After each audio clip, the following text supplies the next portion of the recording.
Alright, so I'm sure everyone watching this channel, or most of you watching this channel, have probably heard about the attack on Israel from Iran. And if you haven't, here's some of what's been going on. Go ahead and make sure my volume's set up.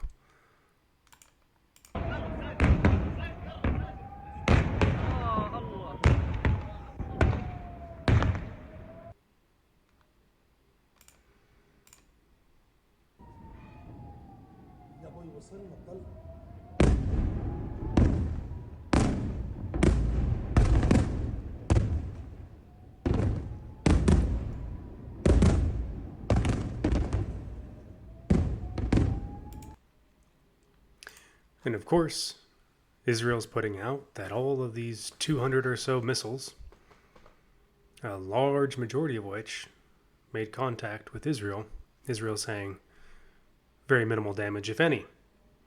And the first report they put out of a casualty was someone from Palestine that had supposedly snuck into the country and was hit by this. Now think about the psychological game there. Iran launches an attack, and the only person they hit, and the only infrastructure they hit, according to Israel, is a Palestinian person, a fellow Muslim. They're trying to generate pushback from Iran's own people in doing any more attacks.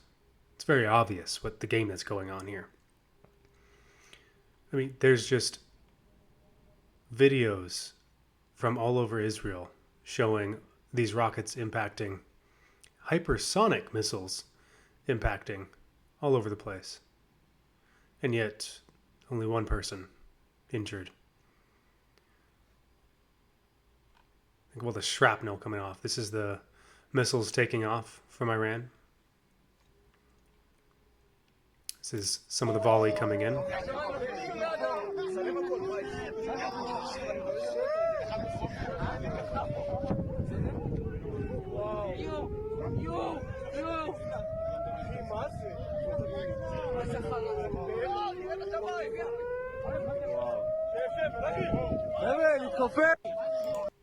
Now Israel saying hardly any casualties, hardly any damage. Here's the west wall here. Their idol, the west wall.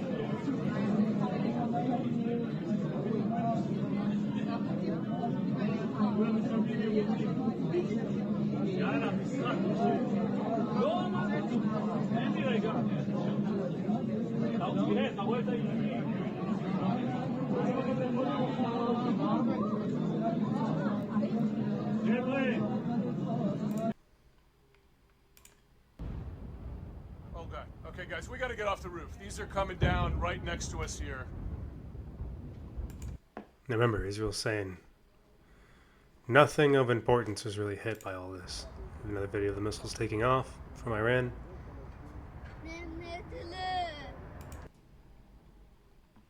And Netanyahu got out of the way just in time before the strike. Apparently Iran let Russia and the US know this was coming, and obviously the US is going to pass that information immediately onto Israel. Netanyahu got out of the way. So what does this all mean, though? And that's what the rest of this video is going to be about. Let's go ahead and watch a couple videos here. I'll shrink this back down so we can see. So this is Simon Sinek talking about what game theory teaches us about war. And I'm going to watch a second video after this from Veritasium, which is going to give us more context to what comes next in this war. I'll be pausing it a few times throughout both videos just to drive home a couple points. Hopefully it's not too disruptive.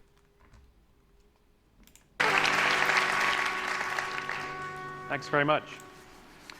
At the end of the Cold War, the United States made a policy decision that may be one of the biggest mistakes of the 20th century. It's contributed to chaos and uncertainty in this current day. And it's not based on politics, it's based on games. In game theory, there are two types of games. There are finite games and there are infinite games. A finite game is defined as known players, fixed rules, and agreed upon objective. Baseball, right? An infinite game is defined as known and unknown players. The rules are changeable, and the objective is to perpetuate the game. When you pit... So here's an idea. You often hear the West, especially the US, talking about rules-based order and wanting everybody to align to those rules in the game, right? So the US and the West is trying to force everybody to play a finite game by forcing them to have rules-based order. In a lot of countries, some seen as unfriendly to the West and the West unfriendly to them, say, we don't care about your rules. You're not in control. And us even playing along with your rules says that you are in control. So the US and the West is trying to play a finite game while many of its opponents are playing an infinite game. Known players playing by known rules and agreed upon terms and definitions is finite. Known and unknown players playing by not agreed upon rules for an undisclosed amount of time is the infinite game. So let's keep watching. A finite player versus a finite player, the system is stable. Baseball is stable. So is conventional war, for that matter. When you pit an infinite player versus an infinite player, the system is also stable. The Cold War was stable. And that's because in an infinite game, there are no winners and losers. We cannot lose the game. And so we work to keep the game in play, right? In fact, because there are no winners and losers, the only thing a player can do is drop out when they either run out of the resources or the will to play. Problems arise, however, when you pit a finite player versus an infinite player. It's the finite player who then gets caught in quagmire. This happens in business all the time. The game of business is an infinite game. The concept of business has existed longer than every single company that exists right now. And it'll exist long after all the companies that exist right now go away. The funny thing about business is the number of companies that are playing finite. They're playing to win. They're playing to be the best. They're playing to beat the quarter or the year. And they're always frustrated by that company that has an amazing vision, a long-term vision that seems to drive them crazy. And over the long term, that player will always win, and the other player will run out of resources or the will, and they'll either go out of business or be bought or sold or merged or acquired or whatever it is. So think of that and apply the concept to not just businesses, but now to countries. The game of being a country, that game has existed long before every country that exists today, and it will exist past every country that exists today. It's an infinite game. It's the same as business. This is also what happened to the United States in Vietnam. The United States was fighting to win. The Viet Cong were fighting for their lives. They would fight forever if necessary. This is also what happened when the Soviet Union was in Afghanistan. The Soviets were fighting to beat the Mujahideen, and the Mujahideen were fighting to survive, fighting for their very, very lives. Now, when it comes to policy, you have to know what game you're playing so you can play the right rules. And this became completely clear to me when the Soviets actually drove their tanks into Afghanistan, and Brzezinski, the National Security Advisor for President Carter, was called into the president's office, and the president asked him, "What is the policy of the United States?" And Brzezinski said, "The policy of the United States is to eject the Soviet." It's a finite goal. And then almost as an offhanded comment, he says, "And if we can't do that, we'll make it as expensive as possible for them to stay." In other words, the United States accidentally had an infinite strategy, which is not fixed in time. And we don't know exactly what it looks like. What we're trying to do is drain the enemy of will and the resources to continue to play. And 10 years later, the Soviets drove their tanks out of Afghanistan, running out of resources and the will. Now, if you think about what happened when the Berlin Wall came down, we were in an infinite game, Soviets and the United States, and the Berlin Wall came down, And the United States made, again, one of the greatest, perhaps one of the greatest blunders, policy blunders of the 20th century. They announced that they had won the game. They had won the Cold War. No, they didn't. The player dropped out because they ran out of the will or the resources to play. And the problem is because they thought they had won the war, they started acting like victors. And the United States imposed their will on the world for about 11 years. And as it turns out, the world didn't like that too much. And as what happens in all infinite contests, new players started to emerge. If you consider how the Cold War existed, it really existed on three tensions. There was a nuclear tension. Both states had nuclear weapons to end all life. There was an ideological tension. One was an exporter of democracy and capitalism. The other one is an exporter of Soviet-style communism. And there was an economic tension. That's what kept the Cold War alive and well. Not coincidentally, life, liberty, and the pursuit of happiness. The only three things for which we will bear any burden and pay any price and fight forever to defend. Now, the nuclear tension has been replaced by Pakistan and China. Oh, no, China was already there. Pakistan and North Korea, maybe Iran. The ideological tension, Soviet-style communism, has been replaced by Islamic extremism. And the economic tension, the Soviet Union, has been replaced by China. We don't fear nuclear war with China. But the point is all three tensions are alive and well. And you see, the problem is they all know who their enemy is, but we don't realize that the Cold War 2.0 is happening. And we are still trying to decide which one is more important. We're trying to win and beat all of these things and not realize that the game is infinite, not finite. And the United States policies these days have become shorter and shorter term, which creates turmoil and chaos in strategy and how we present ourselves to the world. The easiest way to understand the game you're in is when you have an opposing force. In other words, not that, right? So you want great leadership. You want somebody to say what we stand for, but if you don't have that, you get to say not that. So it was really easy. The intelligence services, for example, during the Cold War, they fought like cats and dogs like they fight now, but they could all agree on one thing, not that. And they worked really, really well to combine their forces to face the Soviet Union. We don't have a singular not that anymore, and so we're all over the place. But all of our enemies all have a singular not that, and it's us. Ideally, we want to run all of our decisions through our values. These are what make us enduring. Our values are enduring, and this is what is the foundation of an infinite contest. So you consider up here is where our values lie, what I call the why, our values, right? These things are infinite. They're enduring, right? Down here, you have what I call the what. These are our interests, and they are finite.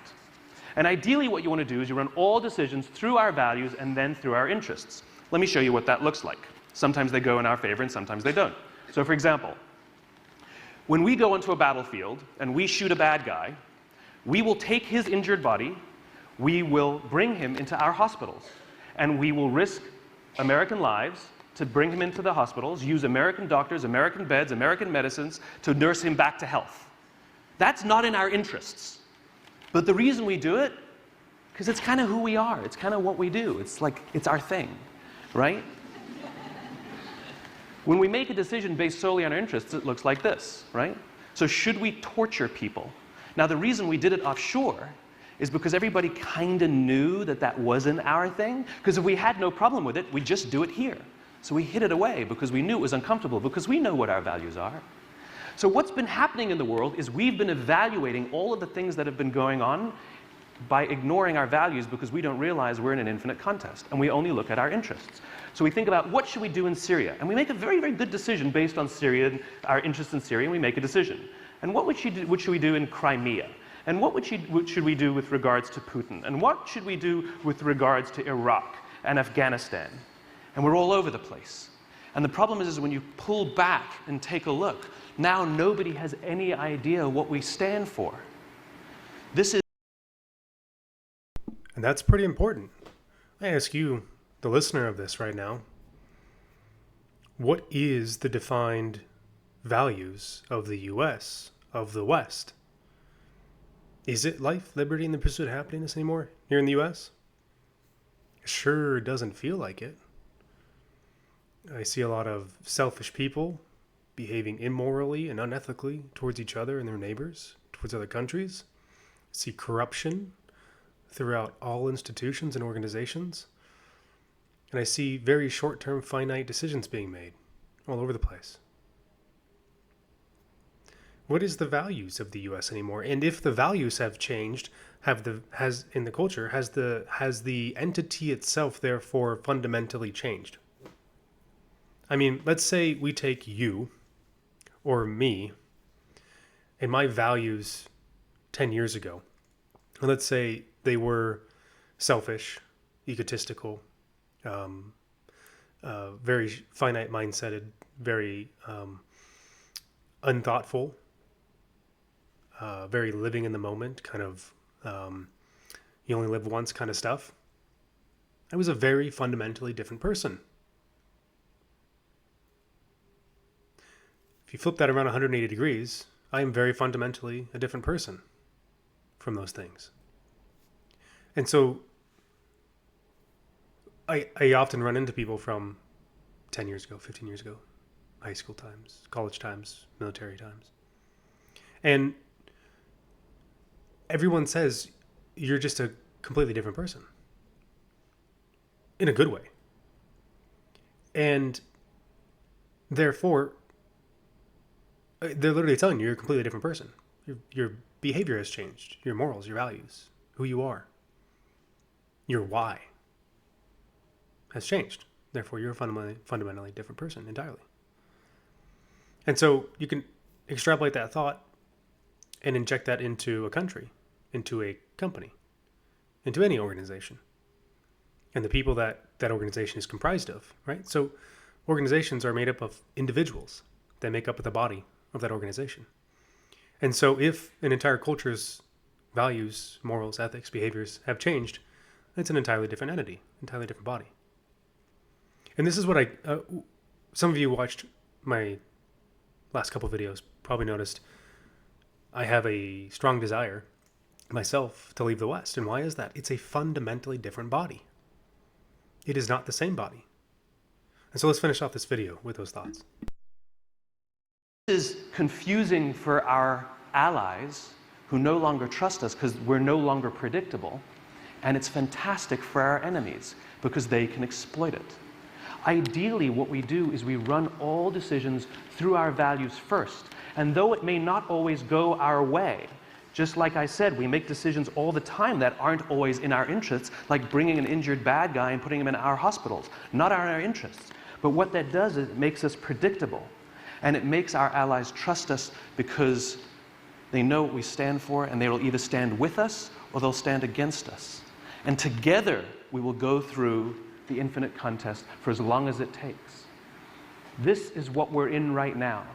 The Cold War is alive and well, and we will not help contribute to stabilizing the world until we start playing the game we're in rather than playing the game we're not in. Trust. A lot of this comes down to trust. Again and again, you'll find that in a successful company and unsuccessful companies, they have trust or they don't have trust. They have consistency or they don't have consistency. You know, it's almost like the U.S. has adopted this policy of changing your route constantly to avoid IED attacks. Very, very common tactic in the Middle East, right? So you don't always take the same path, because if you always take the same path, well, the enemy knows where to plant the IEDs. And so you always change up different routes to keep the enemy guessing. And it's almost like the U.S. has taken a tactic and made that their strategy on a broad base. Whereas it's actually, this is a book I'm working on, it's counterintuitive. Or I should say, that's intuitive. The thing to do is actually counterintuitive, which is to be consistent, which earns trust. Imagine if you were in a relationship with someone, friendship, romantic, family, whatever, any sort of relationship, business, and the person you were engaging with always changed their behavior. Would you trust that person more, or less. What does this mean in the context of war? What does this mean in the context of allies working together against a common goal for some sort of long-term infinite value versus short-term interests? And what do you see playing out on the world stage right now? The values that are proposed to us, you saw the Olympic Games opening ceremony. That's apparently the West's values. You see all the DEI stuff that is rolled out, and many companies trying to quickly backpedal away from that as they're seeing their profits plummet and their companies imploding, as people no longer want their products. Short-term, they had a short-term interest, which was appealing to this DEI stuff.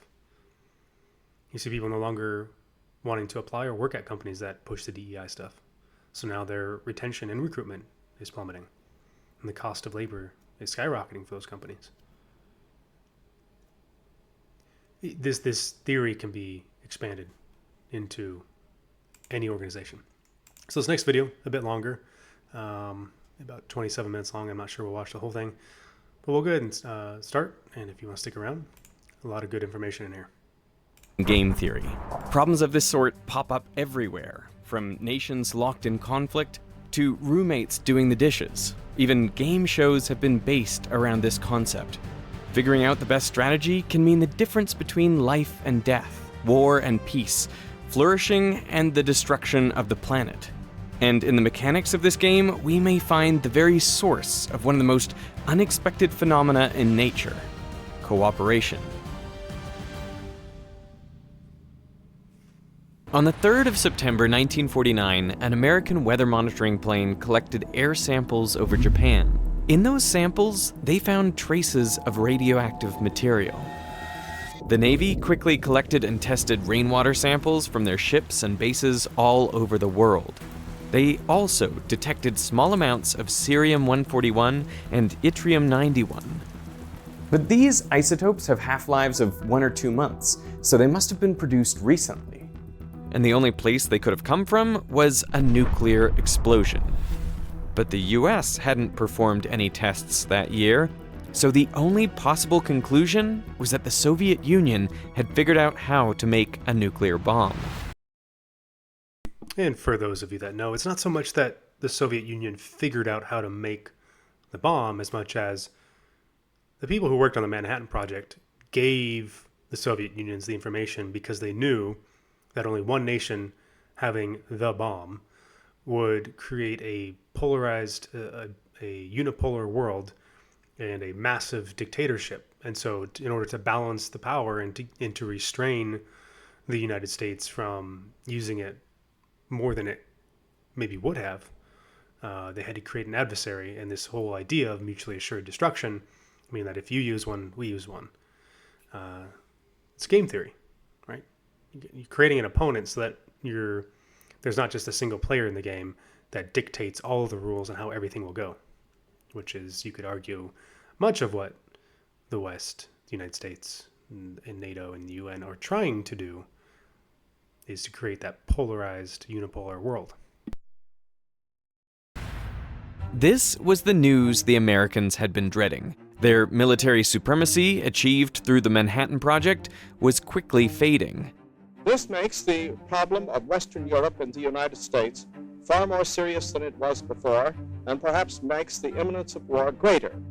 Some thought their best course of action was to launch an unprovoked nuclear strike against the Soviets while they were still ahead. In the words of Navy Secretary Matthews, to become aggressors for peace. John von Neumann, the founder... And notice that phrase, aggressors for peace.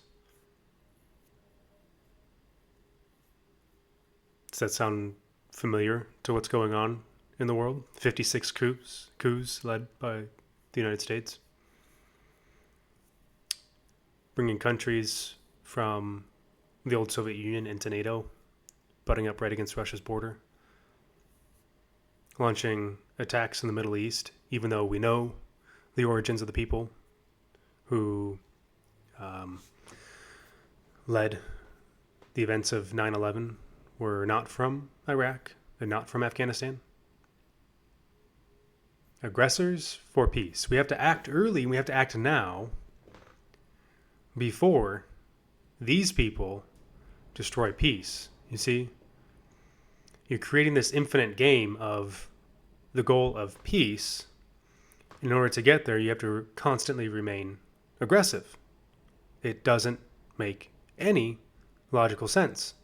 If you want peace, be peaceful to people, collaborate with people, come together, work on projects, support each other. That's peaceful.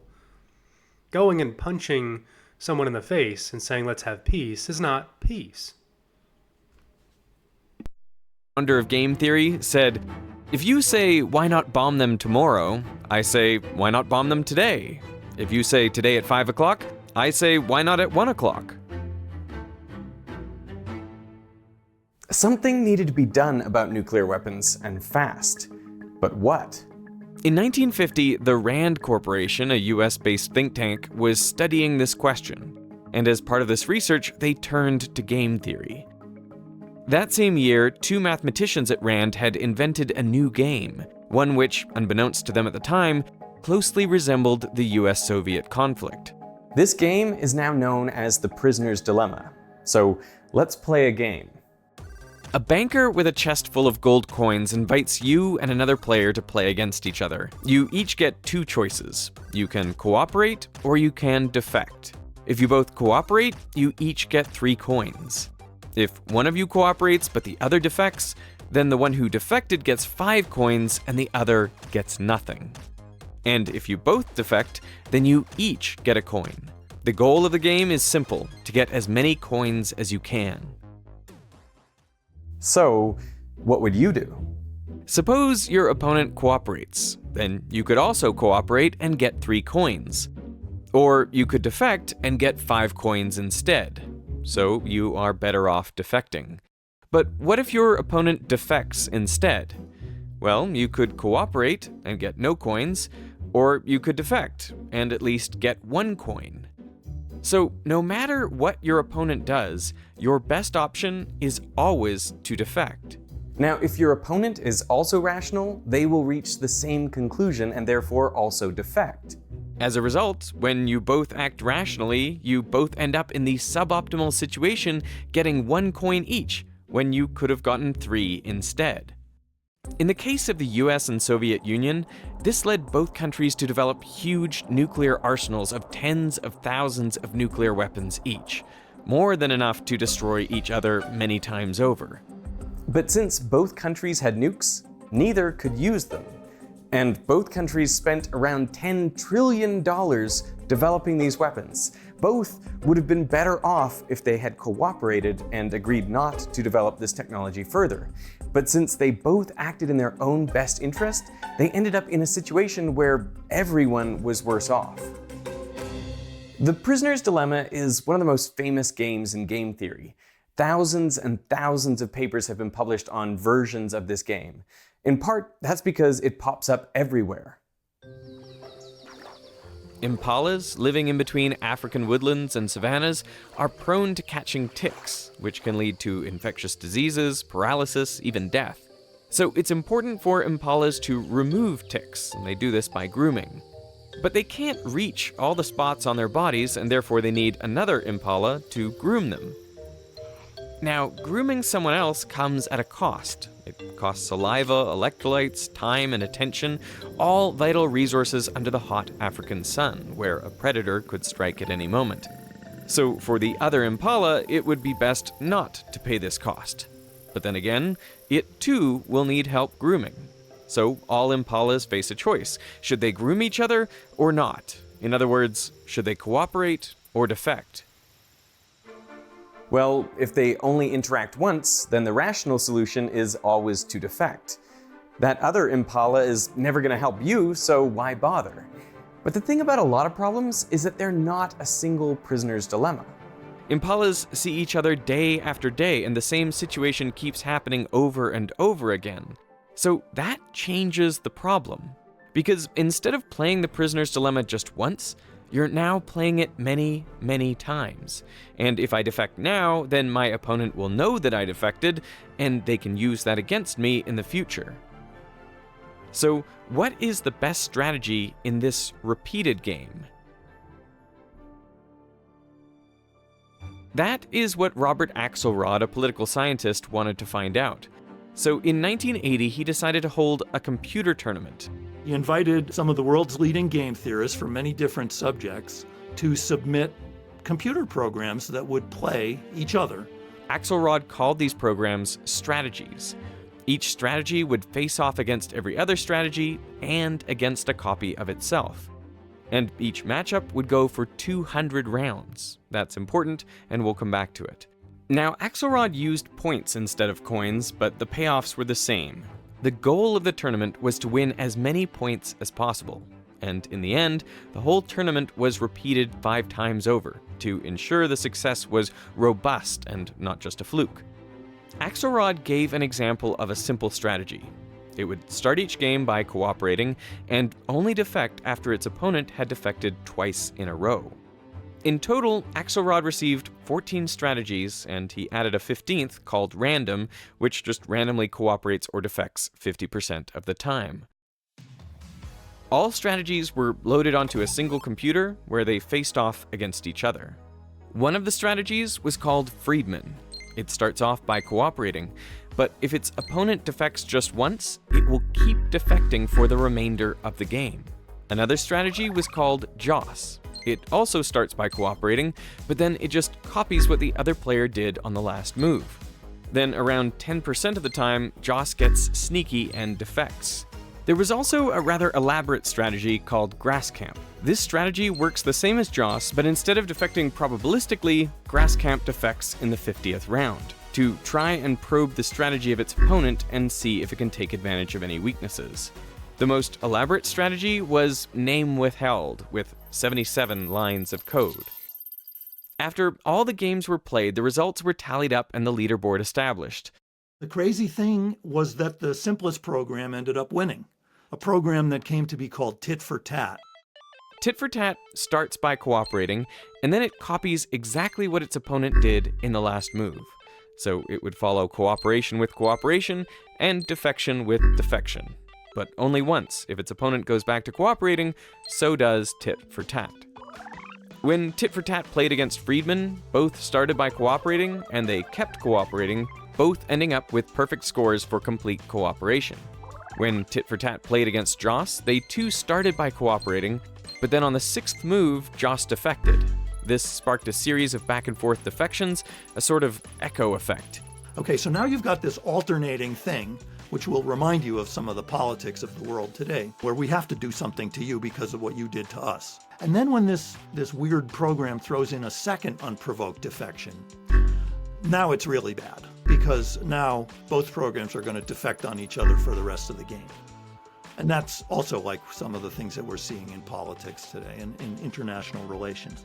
As a result, and that's the important context of this whole thing. When you look at the Middle East, that's a lot of the game. It's very obvious for the last several decades. Someone launches an attack on Israel, Israel launches an attack back. But realistically, what I've at least observed, I think, anecdotally without actually getting into the data, is it looks like as of the last few years, it's someone launches an attack on Israel, and Israel launches 5 or 6 attacks, retaliatory attacks against its opponents. And so if you extrapolate this into game theory, eventually you get this, what's on the screen right now. Then it starts to run away to a very bad score for all parties, a very bad outcome for all parties. Now, as we watch this, when we come to the end, you're going to see some of the, you can almost call them values. We know it's code, but they are codes that are meant to mimic values, that gets both players back on track. of these mutual retaliations, both Tit for Tat and Joss did poorly. But because Tit for Tat managed to cooperate with enough other strategies, it still won the tournament. We're being joined. Hey, my God, there's Professor Axelrod. Hey, there's Steven Storrs. Whoa, what a treat this is. And I imagined initially it'd be sort of like computer chess, where you need a pretty complicated program to play a sophisticated game. But in fact, it was not like that at all. It was the simplest strategy that did the best. So I analyzed how that happened. Axelrod found that all the best performing strategies, including tit for tat, shared 4 qualities. First, they were all nice, which just means they are not the first to defect. So Now remember, these are the strategies that scored the best. How counterintuitive is that in our modern world? I mean, you hear the term nice guys finish last. Or you have to assert authority. Don't mistake my kindness for weakness. People take these quotes and they say being nice is weak. Even if especially if your opponent has done something not nice to you, nasty to you, well then you need to do something nasty back. Tit for tat, eye for an eye leaves the whole world blind, right? Let's keep watching. tit for tat is a nice strategy. It can defect, but only in retaliation. The opposite of nice is nasty. That's a strategy that defects first. So Joss is nasty. Out of the 15 strategies in the tournament, 8 were nice and 7 nasty. The top 8 strategies were all nice. And even the worst performing nice strategy still far outscored the best performing nasty one. The second important quality was being forgiving. A forgiving strategy is one that can retaliate. Now you might notice some things about these qualities or values if you have a certain fundamental understanding of the world and why we're here and what we're actually doing. You might have a light bulb coming on here that says, oh, there's something that teaches this. But it doesn't hold a grudge. So tit for tat is a forgiving strategy. It retaliates when its opponent defects, but it doesn't let defections from before the last round influence its current decisions. Friedman, on the other hand, is maximally unforgiving. After the first defection, just from the opponent would defect for the rest of the game. Okay, that's it. No mercy. And that might feel good to do, but it doesn't end up working out well in the long run. This conclusion, that it pays to be nice and forgiving, came as a shock to the experts. Many had tried to be tricky and create subtle, nasty strategies to beat their opponent and eke out an advantage. But they all failed. Instead, in this tournament, nice guys finished first. Now, tit for tat is quite forgiving, but it's possible to be even more forgiving. Axelrod's sample strategy only defects after its opponent defected twice in a row. It was tit for 2 tats.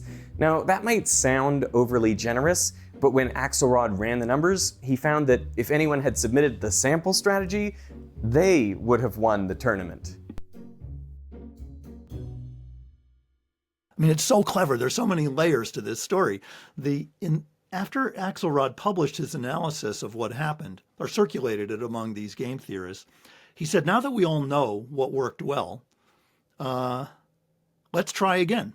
So he announced a second tournament where everything would be the same except for one change: the number of rounds per game. See, in the first tournament, each game lasted precisely 200 rounds. And that is important, because if you know when the last round is, then there's no reason to cooperate in that round, so you're better off defecting. Of course, your opponent should reason the same, and so they should also defect in the last round. But if you both anticipate defection in the last round, then there's no reason for you to cooperate in the second to last round, or the round before that, and so on all the way to the very first round.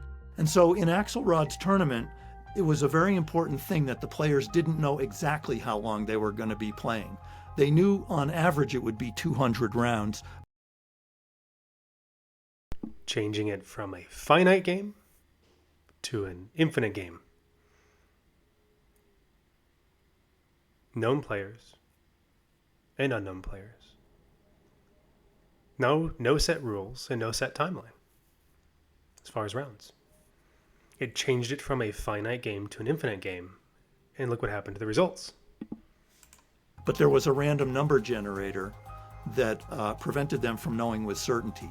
Yeah, if you're not sure when it ends, then you have to kind of keep cooperating because it might keep going and you might need them on your side.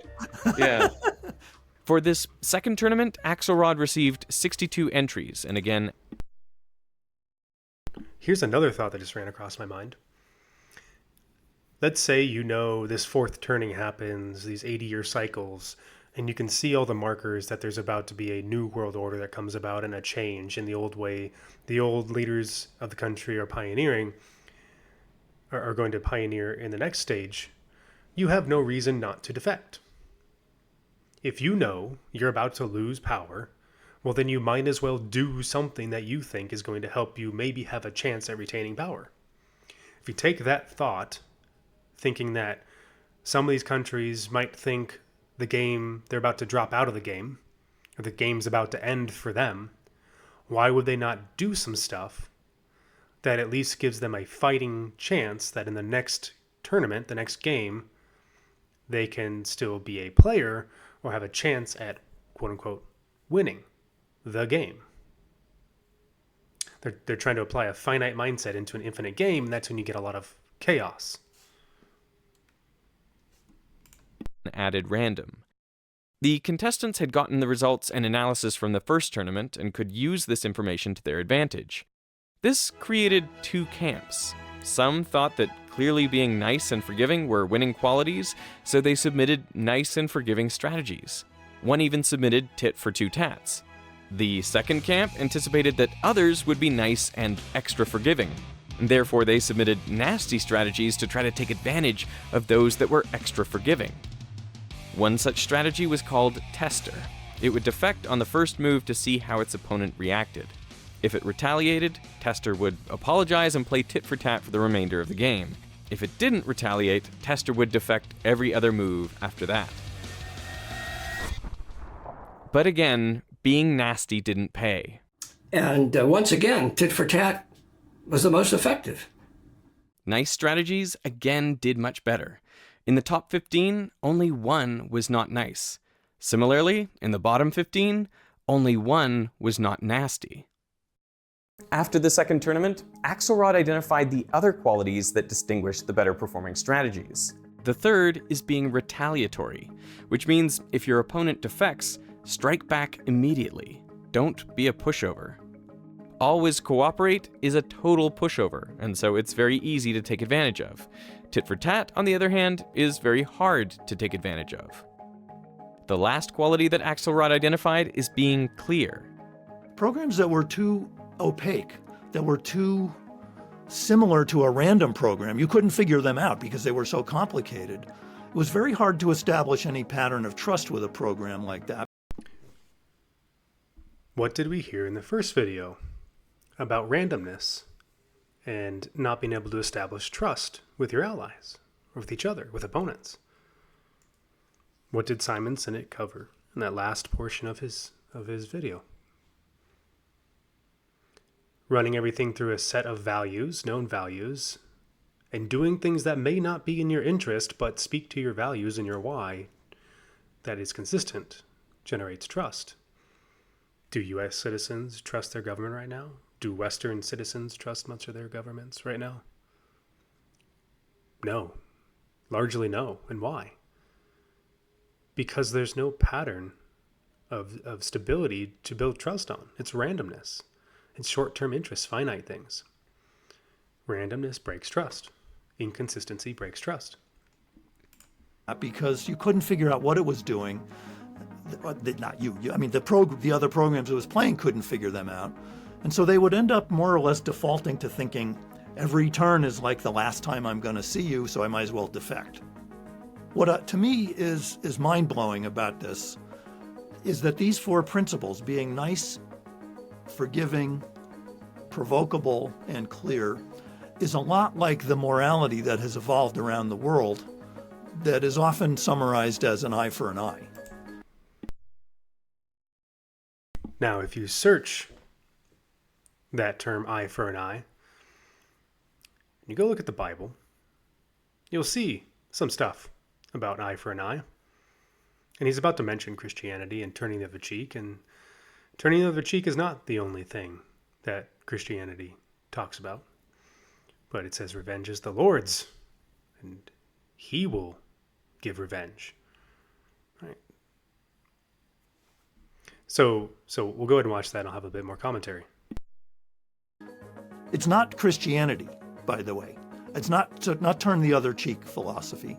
It's some older philosophy.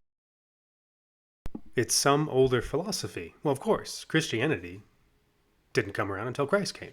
There was some older philosophy there. And even before the Torah, there was an older philosophy. And what is that older philosophy? Well, it's the original philosophy that led to the world being the way it is today. It's doing whatever you want to. It's doing man's way, human's way. And that predates Christianity. That predates the Torah. That goes back to the Garden of Eden, right?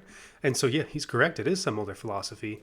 And it's a philosophy that's been around for all of human existence, and it will continue until the end of time. Well, end of time here. But if you're playing the infinite game, well, things don't really truly end, do they? If you know what game you're in. What's interesting is that while Tit for Two Tats would have won the first tournament, it only came 24th in the second tournament. This highlights an important fact. In the repeated prisoner's dilemma, there is no single best strategy. The strategy that performs best always depends on the other strategies it's interacting with. For example, if you put Tit for Tat in an environment with only the ultimate bullies of always defect, then Tit for Tat comes in last. I wanted to see whether, for example, the Tit for Tat did well because it did well with really stupid rules that didn't do well at all themselves, that basically it took advantage of people. So he ran a simulation where successful strategies in one generation would see their numbers grow, and unsuccessful ones would see their numbers drop. In this simulation, the worst performing strategies quickly shrink and go extinct, while the top performing strategies become more common. Harrington, the only nasty strategy in the top 15, first grew quickly, but then as the strategies it was preying on went extinct, Harrington's numbers also quickly dropped. So if you take that and you extrapolate it into your personal life, what does that mean for your business relations? What does that mean for your relationships? Nasty strategies versus nice strategies. Being nice to people, even though they might sometimes defect or do something negative to you. If ultimately you choose a strategy that is overwhelmingly nice, what does that do to your prospects for success in life? And then if you take that and you apply it to countries, even if countries sometimes do harm to other countries, if there is at least a sense of forgiveness and being nice, and that doesn't mean being a pushover, that doesn't mean never doing anything, but having a predisposition of forgiveness, ultimately, that's a long-term, infinite strategy that keeps you in the game longer. Because if you begin doing nasty things and acting like a nasty opponent and adopting those strategies, what happens? Well, eventually you die out. At least you have a downward negative trajectory.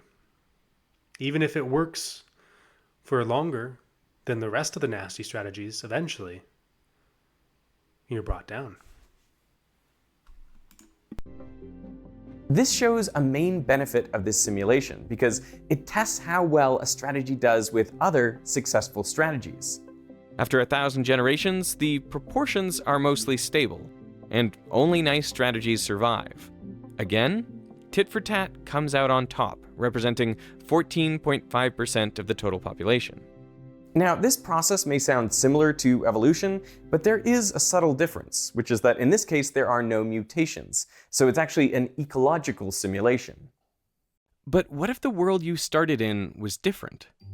Imagine a world that is a really nasty place to live, more or less populated with players that always defect. Except there's a little cluster of tit-for-tat players that live in some kind of nucleus.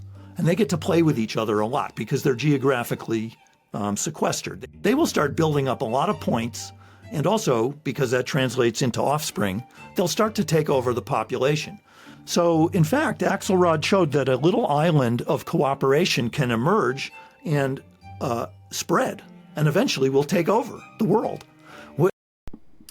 Interesting thought. Let's put that in the context of countries that are being really nasty here in the West to their own populations, that have launched 56 coups in 70, 80 years to put in place their people, their puppets, their regimes that they want. And let's put that in the context of what we see China, Russia, Iran, North Korea, Southeast Asia, Thailand, Vietnam, Malaysia, Indonesia. The alliances being built up there, Uzbekistan, Kazakhstan. What does that mean in that context, where those nations aren't attacking each other? The Belt and Road Initiative, where it's, I'm not going to attack you unless you attack me, and we're both agreed upon that we're not going to attack each other.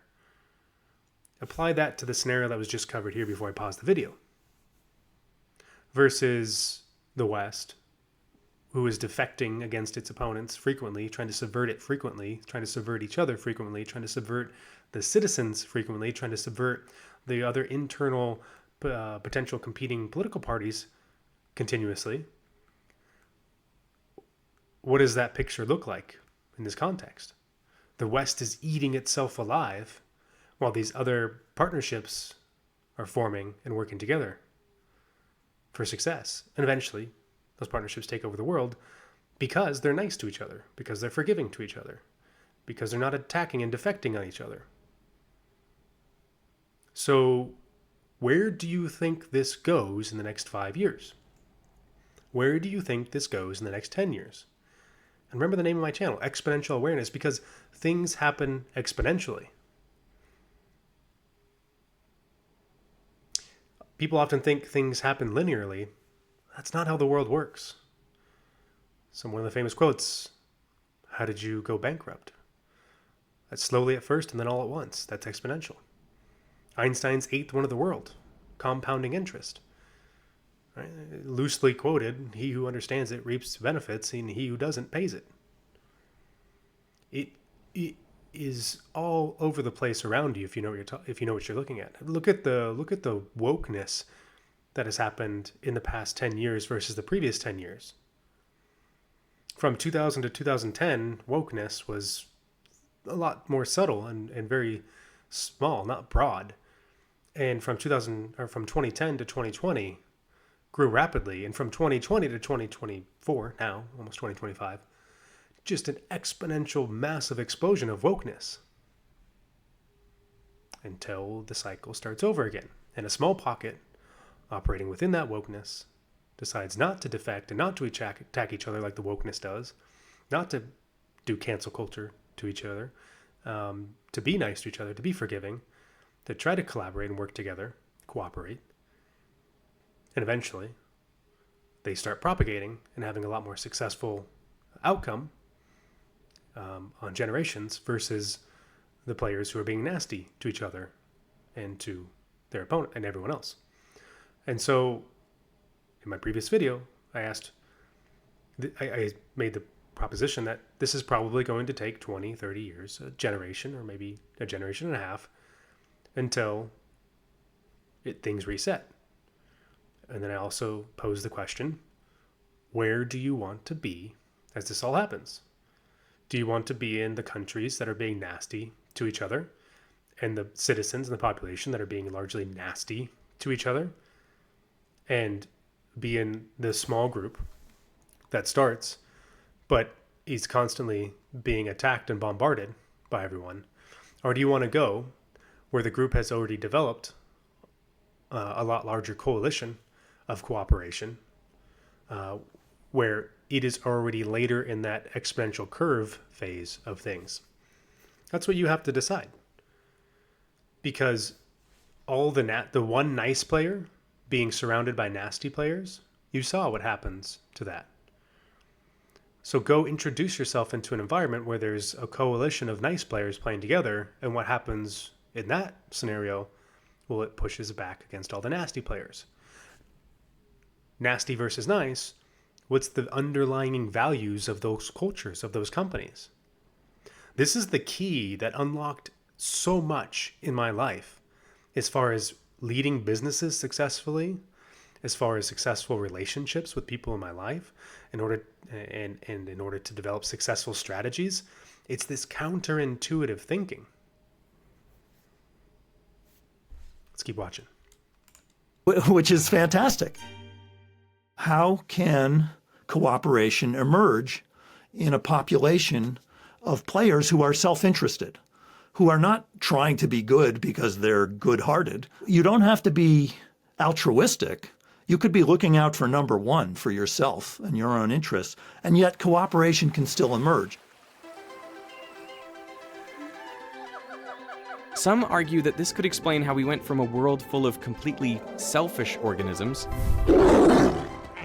where every organism only cared about themselves, to one where cooperation emerged and flourished. From impalas grooming each other to fish cleaning sharks. Many life forms experience conflicts similar to the prisoner's dilemma, but because they don't interact just once, both can be better off by cooperating. And this doesn't require trust or conscious thought either, because the strategy could be encoded in DNA. As long as it performs better than the other strategies. That's actually an incorrect statement. Because if that fish cleaning that shark didn't have trust of a certain behavior that generations had seen previously, that it had observed previously, and it could at any time be randomly eaten by that shark because it has no knowledge of that pattern, of that behavior, trust, would that fish go clean that shark? If you knew that you could stick your hand in an alligator's mouth every time and not have it bitten off every single time with complete assurance or nearly complete assurance, you're probably more likely to do it than if it was, let's say if you had a 95% chance of knowing the behavior versus 50-50, a 45% more chance that I'm okay. And it presents, and sticking my hand in this alligator's mouth presents me with some sort of massive opportunity, food, sustenance, like the fish cleaning the shark. What if you knew with pretty good certainty what the behavior was always going to be? Well, then you cooperate. You do this thing for some sort of outcome, some sort of benefit, some sort of value proposition, which is another video or another comment I made in several videos, which is no entity, organism, nothing in the world does anything at all without some sort of value proposition. There has to be some payoff, some benefit to it. And this leads into the question, if you see this pattern that's playing out in the West, what is your value proposition for staying here? Especially if you find yourself like many people in the West with very little, if any, friends, no prospects of a romantic relationship, no realistic prospects, and any realistic prospect of a romantic relationship that you have comes with toxic behavior of defection from the other party. If you're surrounded by businesses that are largely toxic and defect and treat you poorly, first, before you ever do anything to them, and even after you're forgiving to them, they continue to defect. A government that defects against its people. Okay, all these questions. And it's the pressure of the defectors is growing exponentially. And the existence, the number, the quantity of non-defectors, of people who are nice and forgiving, is quickly diminishing.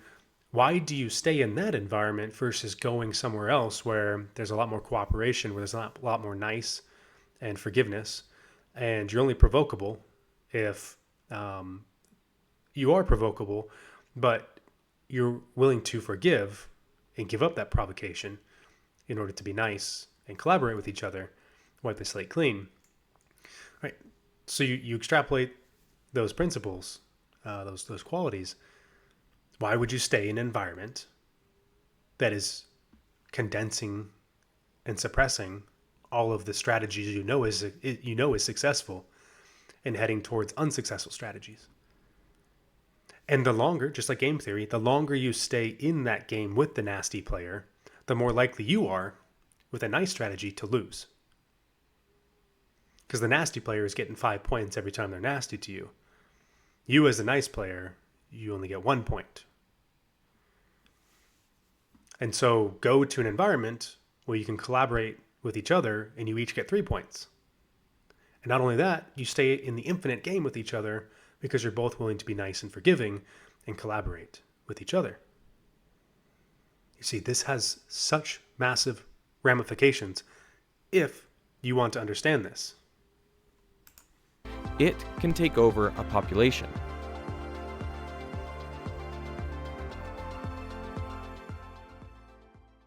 Axelrod's insights were applied to areas like evolutionary biology and international conflicts. But there was one aspect that his original tournaments didn't cover. What happens if there is a little bit of random error in the game? Some noise in the system. For example, one player tries to cooperate, but it comes across as a defection. Little errors like this happen in the real world all the time. Like in 1983, the Soviet satellite-based early warning system detected the launch of an intercontinental ballistic missile from the US. But the US hadn't launched anything. The Soviet system had confused sunlight reflecting off high-altitude clouds with a ballistic missile. Thankfully, Stanislav Petrov, the Soviet officer on duty, dismissed the alarm. But this example shows the potential costs of a signal error and the importance of studying the effects of noise on those strategies. The word game sounds like it's a children's game, or, there's something a misnomer maybe in calling it game theory, because these are life and death matters, obviously. And as you mentioned that this came up in the Cold War, I mean, it could actually be life and death of the whole planet. We could annihilate human civilization. So these are not games in any kind of trivial sense. It's just the term that is used by mathematicians and theorists. When tit for tat plays against itself in a noisy environment, both start off by cooperating. But if a single cooperation is perceived as a defection, then the other tit for tat retaliates, and it sets off a chain of alternating retaliations. And if another cooperation is perceived as a defection, then the rest of the game is constant mutual defection. Therefore, in the long run, both would only get a third of the points they would get in a perfect environment. Tit for tat goes from performing very well to performing poorly.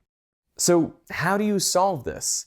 Well, you need a reliable way to break out of these echo effects. And one way to do this is by playing tit for tat, but with around 10% more forgiveness. So instead of retaliating after every defection, you only retaliate around 9 out of every 10 times. This helps you break out of those echoes while still being retaliatory enough to not be taken advantage of. If you applied that concept to the Middle East right now, what could be a result if all the parties agreed to that? You kind of had a reset, meaning I'll give you a pass on this attack, and let's talk about this. Let's stop this nonsense. What would happen if both parties said that? But that's not what we have right now. In fact, you have one attack by one party and 10 attacks back, and then 5 attacks back by that party and 20 attacks back. It's actually growing exponential, and that's why I made that video when the pagers situation happened in Lebanon from Israel. As I said, this just moved the needle to a whole new game. Whole new game, especially when you have indiscriminate attacks on civilians. The game just changed profoundly to an existential one, just as the war between Ukraine and Russia is now an existential crisis. Because if Ukraine surrenders, what does that mean for Zelensky and his party? Well, there's probably going to be some pretty tough actions from the population after all the lives and the resources that have been lost. And if Russia defects, well, it could have some very serious implications for Putin and his political party because of all the lives and the resources that have been lost. And so now they're both locked in this game and unable to quit because of the personal ramifications for the leaders of those countries and what would happen. Much like what is now the game in Israel and Islam throughout much of the Middle East.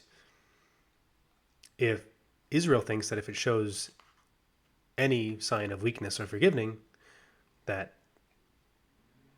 they'll look very weak and it'll cause more attacks. Islam experiences the attacks from Israel, and if it gives any sort of forgiveness, being nice and trying to come to terms on things, it will be seen as weak. Also knowing that Israel is relentlessly pushing through the Middle East, and Islam is willing to continue to respond to those pushes, eye for an eye, or perhaps 10 eyes for an eye, but nonetheless stuck in a game of nasty players. Unless the players on both sides are willing to adopt a forgiving and nice strategy, this will continue, and it will grow exponentially. And so we also ran the tournament with noise and generosity, and that did quite well.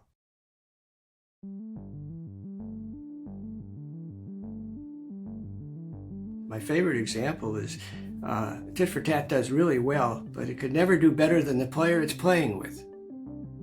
I mean, think about it. By design, all they can do is lose or draw. And yet, when the results of all interactions are tallied up, they come out ahead of all other strategies. Similarly, Always Defect can never lose a game. It can only draw or win. But overall, it performs extremely poorly. This highlights a common misconception. Because for many people, when they think about winning, they think they need to beat the other person. In games like chess or poker, this is true, since one person's gain is necessarily another person's loss. So these games are zero-sum. But most of life is not zero-sum. To win, you don't need to get your reward from the other player. Instead, you can get it from the banker. Only in real life, the banker is the world. It is literally everything around you. It is just up to us to find those win-win situations and then work together to unlock those rewards. So here's part of the fundamental problem with what he's talking about compared to Simon Sinek's video. Simon Sinek says the values and the why has to be the thing you filter all your decisions through and progress that forward into your interests. He's saying just find the things that are of your interests for the time being and don't filter them through your values. The being nice and the being naughty, being forgiving or unforgiving. He's saying just focus on the interest for that one specific thing. So it creates what? Distrust. And you get locked in a game with nasty players. You have to decide what your strategy is going to be, regardless of what the other players do. Because throughout life, you're going to encounter naughty and nice players everywhere you go. But you can put yourself in environments where there is a strong majority of nice players and forgiving players that want to cooperate, and you will have a much higher probability of success than being in a random environment or in a nasty environment. Cooperation pays, even among rivals. From 1950 to 1986, the US and Soviet Union had trouble cooperating, and both kept developing nukes. But then, from the late 80s onwards, they started reducing their nuclear stockpiles. They too had learned how to resolve conflict. Rather than making an agreement to abolish all nuclear arms at once and essentially turning it into a single prisoner's dilemma, they would disarm slowly, a small number of nukes each year, and then they'd check each other to see that they had both cooperated. Trust but verify was Reagan's famous quote from this period of time. Trust. You cannot escape the principle of trust. If it's there, you can collaborate and do good things together, just like we saw in the nice and forgiving strategies. If you're an untrustful person, strategies like tit for tat pay you back by being untrustful. They retaliate constantly. If you then make a move to be distrustful again, it sets the whole game off into a never-ending doom loop of mistrust and retaliation and defection. But if you take an opportunity with noise or forgiveness of being nice, even though someone just retaliated or defected from you, it has a very good probability of a better outcome for both players. And so they were building trust with this process. What do you see now between the West and Russia? The West and the alliance Russia is building. More and more distrust and defection towards each other. So what would you, using game theory, what do you think the outcome's going to be over the next 5 years, 10 years, 20 years, until the parties lose the will or some party or parties lose the will or resources to stay in the game? And a new world order, a rules-based order based on whoever the winner is, and that winner makes the same fallacy mistake that all quote-unquote winners of wars and Cold Wars in history have made. They declare themselves the victor and start imposing their will on the world, and the world pushes back and says we don't like that, and new players enter the game. And thus the same pattern that has played out across all of history repeats again for the next cycle. Question is, with these things coming and these patterns being well defined, where do you want to place yourself and potentially your family, if you have one, during this transitionary period? Because it is a transition. Happens again and again throughout history. Same pattern, same stuff, every time. And then repeat the year after, and the year after that, all along checking to ensure mutual cooperation. In the more than 40 years since Axelrod's tournaments, researchers have continued to study which strategies perform best in a variety of environments. In doing so, they varied everything from payoff structures to strategies to errors and more. Some even allowed the strategies to mutate. While tit for tat or generous tit for tat doesn't always come out on top, Axelrod's main takeaways still hold. Be nice, forgiving, but don't be a pushover. Can I ask you, why did Anatole Rappaport submit tit for tat? Well, the reason was because I asked him to. And he wrote saying, yeah, I'm willing to do that, but I just want to be clear that I'm not sure that this is really such a good idea. He was a peace researcher, and I think his own inclinations were to be much more forgiving and maybe and not be so provocable. What I find fascinating is that one of the main things that sets life apart from non-living things is that life gets to make decisions. We get to make choices that don't only change our future, but also the future of those we interact with. See, in the short term, it is often the environment that shapes the player, that determines who does well, but in the long run, it is the players that shape the environment. So let's play a game, the game of life. And there you go. You're not only shaping your future, but you're shaping the future of the environment based on your decisions and how you act and how others act towards you. With that in mind, what do you want to do? Now, I'm curious, for those of you that made it this far in the video and the commentary, have you heard of game theory before? And have you heard of it on this detailed of an explanation? And what thoughts does this provoke in you? I want to hear about it.